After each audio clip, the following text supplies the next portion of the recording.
কল্পনা ও বাস্তব জগতের মাঝখানের রেখাকে আস্তে আস্তে মুছে দিচ্ছে আর্টিফিশিয়াল ইন্টেলিজেন্স।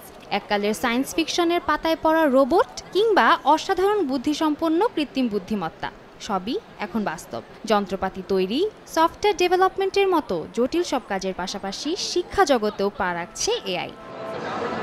চীনের ওয়ার্ল্ড এআই কনফারেন্সে এবার দেখা মিলেছে শিক্ষাক্ষেত্রে ব্যবহারযোগ্য বিভিন্ন এআই চালিত ডিভাইসের। গ্রীষ্মের ছুটি চলায় প্রদর্শনীতে ভিড় করেন দর্শনার্থীরা। শিশু কিশোর ও বাবা মা সবাই দারুণ আগ্রহ নিয়ে প্রদর্শনী ঘুরে দেখেন। কেউ কেউ আবার ব্যবহার করে দেখেন বিভিন্ন যন্ত্রপাতি। এই এআই স্ক্রিনটি ব্যবহার করে ফুল, ডাইনোসর, গাছ আঁকা যায়, আর আমি খুব সহজেই এই যন্ত্রটি ব্যবহার করতে পারি।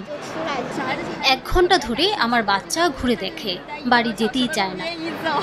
পরীক্ষার খাতা পর্যালোচনা, ভুল খুঁজে বের করা, প্রশ্নের সঠিক উত্তর বের করা ছাড়াও পড়া বুঝতে এবং সংলাপ অনুশীলন করতে ব্যবহার করা যাবে এই প্রযুক্তি। চীনের প্রায় 3000 শিক্ষা প্রতিষ্ঠানে স্থাপন করা হয়েছে এ সকল ডিভাইস, যার সরাসরি উপকার পাচ্ছে প্রায় 20 লাখ শিক্ষার্থী।